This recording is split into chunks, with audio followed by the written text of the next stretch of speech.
ശാലിനിയുടെ ചെറിയ ചെറിയ വിശേഷങ്ങൾ പോലും വാർത്തകളിൽ നിറയാറുണ്ട്. അത്തരത്തിൽ കഴിഞ്ഞ ദിവസം നടി ജന്മദിനം ആഘോഷിച്ചതിനെ പറ്റിയുള്ള വിവരങ്ങളാണ് പുറത്തുവരുന്നത്. 1979 നവംബർ 20 ശാലിനിയുടെ ജനനം. ഇന്നലെ നടി 45ാം ജന്മദിനം ആഘോഷിച്ചിരിക്കുകയാണ്. സാധാരണ പോലെ ഇത്തവണയും കുടുംബത്തിനൊപ്പം ചെറിയ രീതിയിലായിരുന്നു ശാലിനിയുടെ ജന്മദിനാഘോഷങ്ങൾ. എന്നാൽ ഭർത്താവിൽ നിന്ന് വലിയൊരു സമ്മാനവും നടിക്ക് ഉണ്ടായിരുന്നു എന്നതാണ് ശ്രദ്ധേയം. വിവാഹിതരായിട്ട് 25 വർഷത്തോളമായെങ്കിലും അജിത് ശാലിനി ദമ്പതിമാർ ഇപ്പോഴും അതേ പ്രണയത്തിലാണ്. പ്രിയതമയുടെ പിറന്നാൾ ആഘോഷിക്കാൻ അജിത്ത് ഇല്ലായിരുന്നുവെങ്കിലും വലിയൊരു സമ്മാനമാണ് ഭർത്താവ് നൽകിയത്.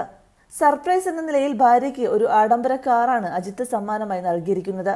അനുജത്തി ശ്യാമിലി, സഹോദരൻ റിച്ചാർഡ്, മകൻ അദ്വൈത്, മകൾ അനുഷ്ക എന്നിവർക്കൊപ്പമാണ് ശാലിനി പിറന്നാൾ ആഘോഷിച്ചത്. വിദേശത്തായതിനാൽ നടൻ അജിത്തിന് ശാലിനിയുടെ പിറന്നാൾ ആഘോഷങ്ങളിൽ പങ്കെടുക്കാനായില്ല.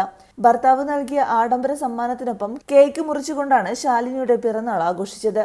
മാത്രമല്ല, സോഷ്യൽ മീഡിയയിലൂടെ ആരാധകരും സിനിമാ മേഖലയിലെ പ്രമുഖരും നടിക്ക് ആശംസകൾ നേർന്നുകൊണ്ട് എത്തിയിരുന്നു. അമർക്കളം എന്ന തമിഴ് സിനിമയിലാണ് അജിത്തും ശാലിനിയും നായികനായകന്മാരായി ഒന്നിച്ച് അഭിനയിക്കുന്നത്. ഈ ലൊക്കേഷനിൽ വെച്ച് ഇഷ്ടത്തിലായ താരങ്ങൾ പിന്നീട് വിവാഹം കഴിക്കാൻ തീരുമാനിക്കുകയായിരുന്നു.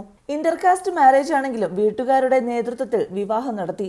കല്യാണം കഴിക്കുകയാണെങ്കിൽ അഭിനയം ഉപേക്ഷിക്കുമെന്ന തീരുമാനത്തിൽ ശാലിനി ഉറച്ചു നിന്നു. അജിത്ത് അത് ആവശ്യപ്പെടുകയും ചെയ്തിരുന്നു. 2 മക്കൾക്ക് കൂടി ജന്മം കൊടുത്തതോടെ നടി പൂർണ്ണമായും പൊതുവേദികളിൽ പ്രത്യക്ഷപ്പെടുന്നതും അവസാനിപ്പിച്ചു.